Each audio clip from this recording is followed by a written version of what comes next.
I noticed this one, a color photo.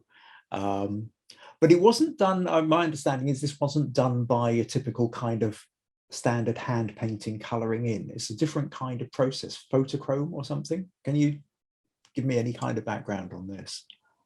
Yeah, Photochrom. So this essentially would have started with a glass plate negative.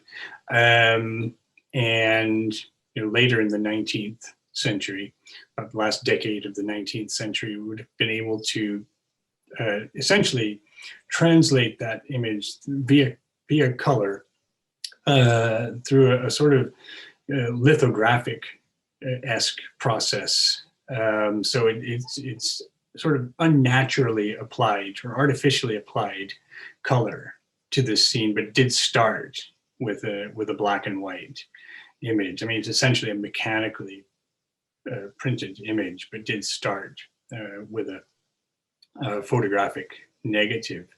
So you can imagine that for so many decades, with photography coming as close as it did to the way our eyes sees the world and the way our brain understands the world, there was just that one critical bit missing: color.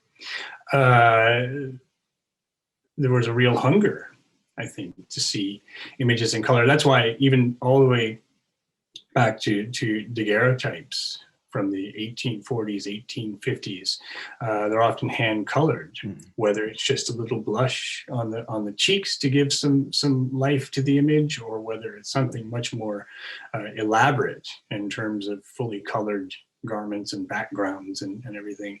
There was a desire to create a color image, but it wasn't until the early 20th century that we really had the viable means to do that in a way that was, again, reproducible.